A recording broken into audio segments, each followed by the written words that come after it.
Organisateur infatigable et orateur passionné, Lénine affirme une remarquable capacité d'adaptation de la doctrine marxiste aux réalités historiques, qui lui permet de contrôler et de sauver la révolution russe.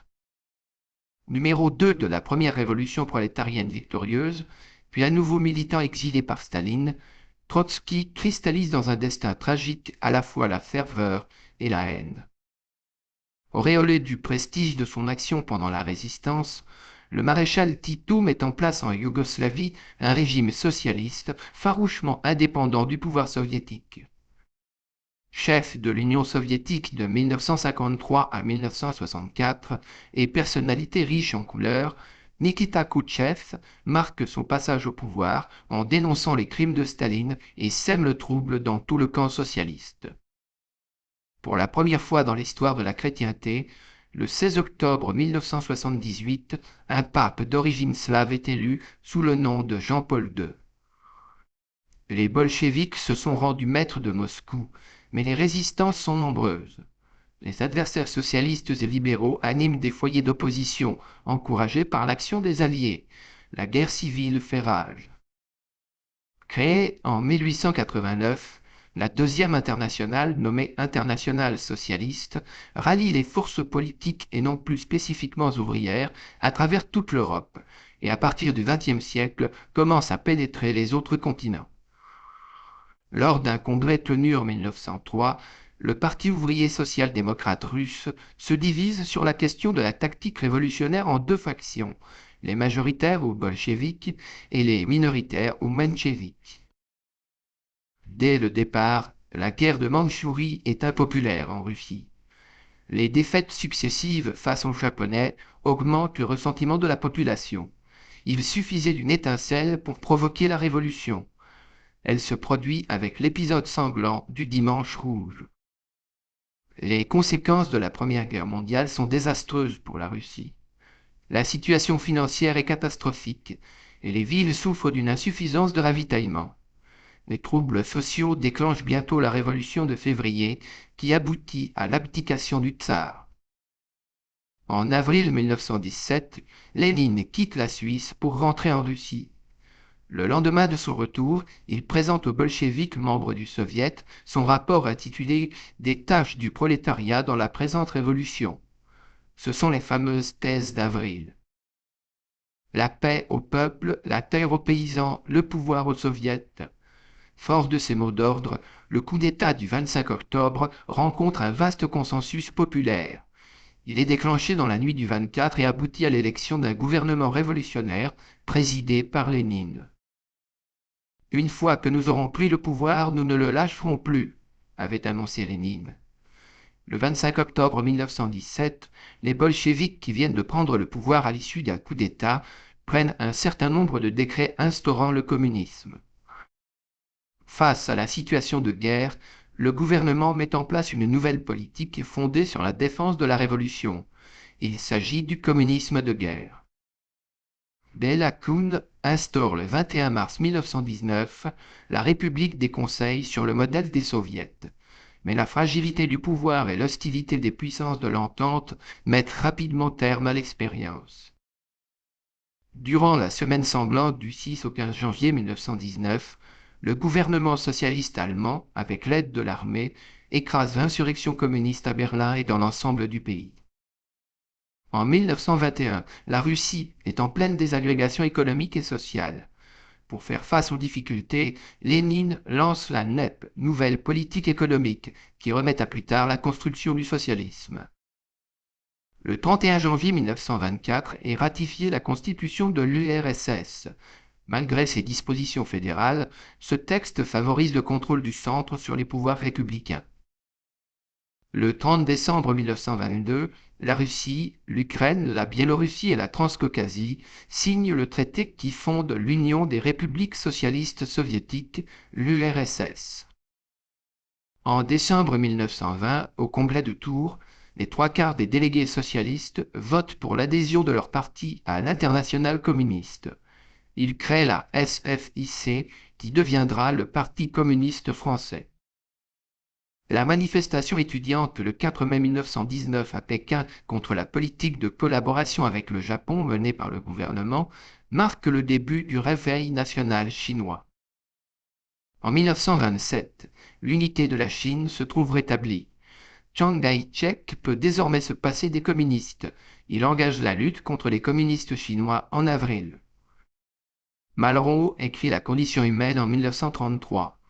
Pour ce roman, évoquant la révolution de 1927 menée à Shanghai par le Kuomintang, Malraux obtient le prix Goncourt. En 1934, une armée de 400 000 hommes, appuyée par l'aviation, oblige les communistes chinois à fuir. Sous la direction de Mao Tse-tung, ils se replient au nord-ouest à la suite d'une longue marche meurtrière. Lénine meurt le 21 janvier 1924. Qui va l'emporter à la succession du pouvoir? Trotsky, excellent théoricien, ou Staline, détenteur d'un immense pouvoir? À partir de 1928, Staline met en place en Union soviétique un nouveau modèle économique, réglé par un instrument scientifique et politique, le plan. Dès 1927, le régime soviétique veut développer le mouvement des coopératives agricoles et favoriser la fusion des parcelles de terres cultivées au sein d'exploitations plus rationnelles. Le 29 juillet 1936, une directive secrète invite les organisations du parti à la lutte contre l'activité terroriste du bloc contre-révolutionnaire des trotskistes zinovievistes. Le procès des 16, premier procès de Moscou, s'ouvre en août. Le 7e congrès du Comintern de 1935 change sa politique. Il ne s'agit plus de prendre le pouvoir à l'étranger, mais de s'allier à la social-démocratie pour lutter contre le fascisme. Le 23 août 1939, la conclusion du pacte germano-soviétique marque un changement d'orientation radical dans la politique soviétique et jette le trouble dans les milieux communistes internationaux. Objet de débats passionnés, la conférence de Yalta se réunit du 4 au 11 février 1945 avec Roosevelt, Churchill et Staline. Elle consacre l'opposition entre les alliés des intérêts et des conceptions du monde après la guerre. La conférence de Potsdam se tient du 17 juillet au 2 août 1945 et réunit pour la dernière fois avant 1955 les chefs des gouvernements américains, soviétiques et anglais. Elle reconnaît la situation de fait créée en Europe par l'avance des armées respectives. Auteur de la tactique du salami, Matthias Rákóczi met en place en Hongrie à partir de 1946 une stratégie de soviétisation très vite devenue exemplaire dans la plupart des démocraties populaires après la guerre. Première victime des procès antititistes en Bulgarie, Traïko Kostov refuse de plaider coupable dès le premier jour, mais n'échappe pas à la condamnation à mort. Au mois de mai 1949 est organisé à Budapest un vaste procès contre l'ex-ministre des Affaires étrangères, Laszlo Rask, dont la mise en scène sert de modèle aux campagnes de répression dans les démocraties populaires. La création à Lublin, sous la tutelle des Soviétiques le 22 juillet 1944, du Comité polonais de libération nationale officialise la volonté des communistes à exercer le pouvoir après la guerre. La création de la République démocratique allemande le 7 octobre 1949 consacre la division de l'Allemagne et celle de l'Europe en deux blocs inconciliables. Le 17 juin 1953, les troupes soviétiques stationnées à Berlin ouvrent le feu sur la foule qui manifeste pour l'amélioration de l'approvisionnement. Le 25 février 1948, sous la pression des milices ouvrières et celle de Moscou, le président tchécoslovaque Beneš est contraint d'accepter un gouvernement soumis totalement aux communistes. En juin 1948, le blocus imposé par les soviétiques à Berlin-Ouest marque un durcissement de la guerre froide entre les deux grands. Créé en janvier 1949, le Conseil d'aide économique mutuelle constitue l'outil institutionnel de l'influence économique de l'URSS sur son empire est-européen.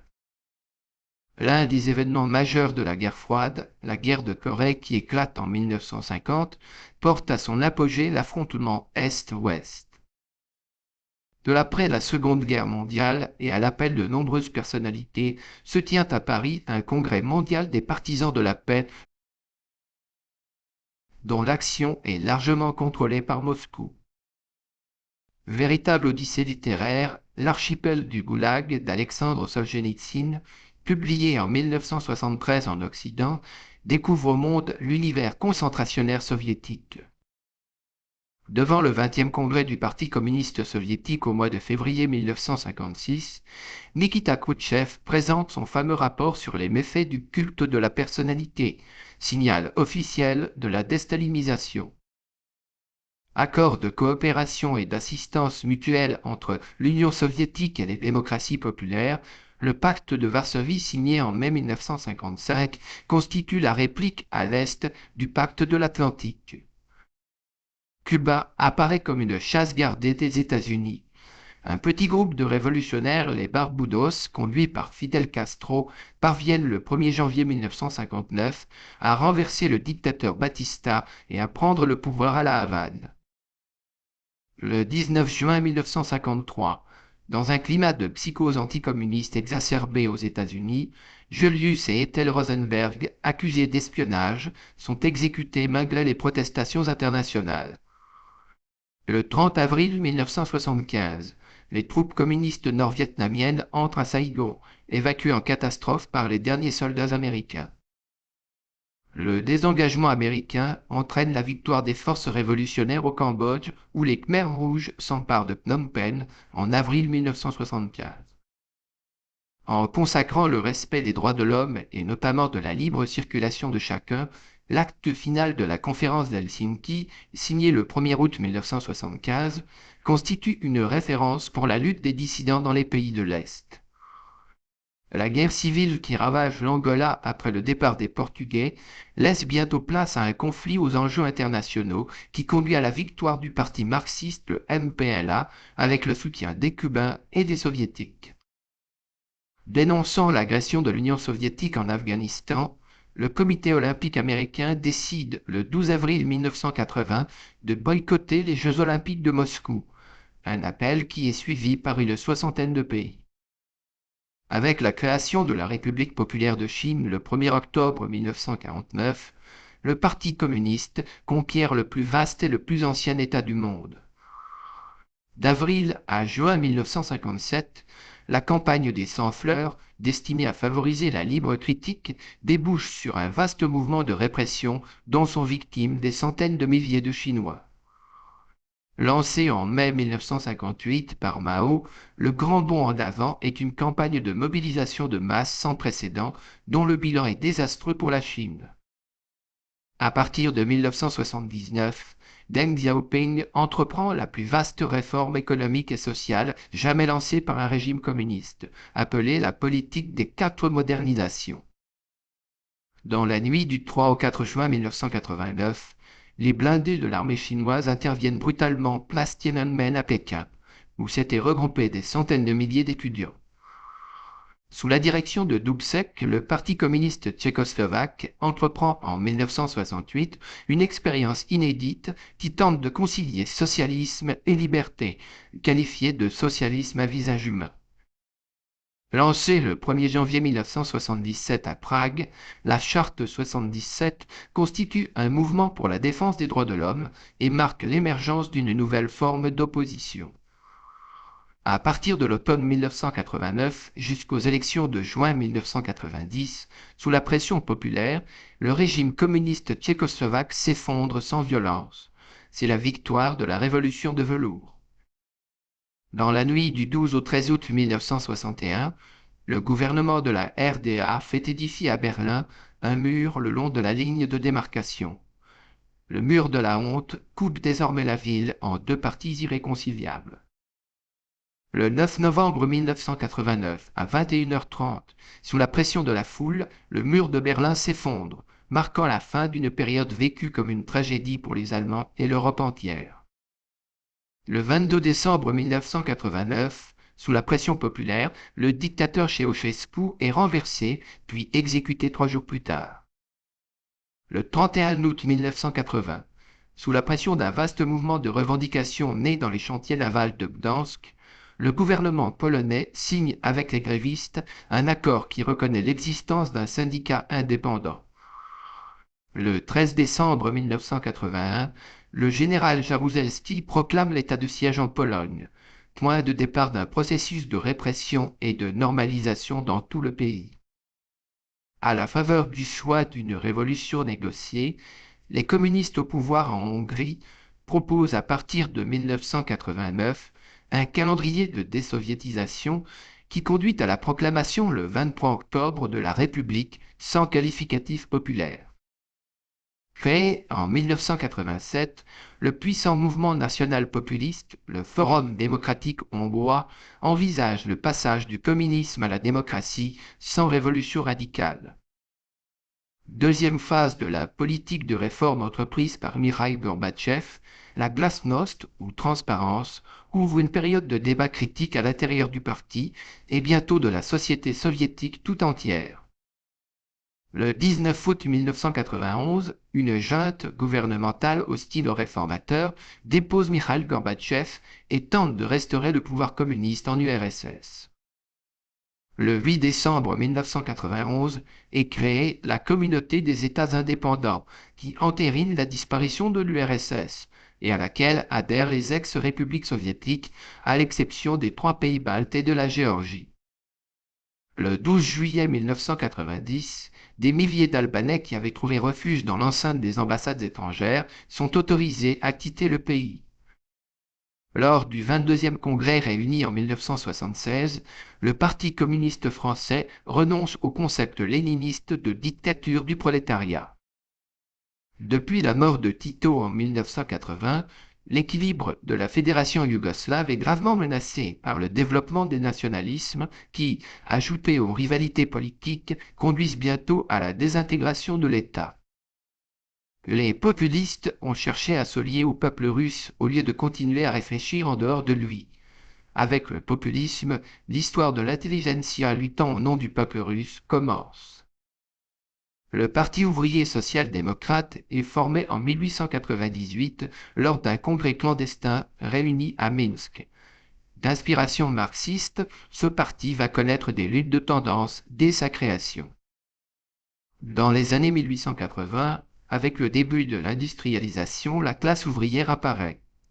La question de l'application du marxisme à la situation russe s'impose à la pensée des révolutionnaires russes.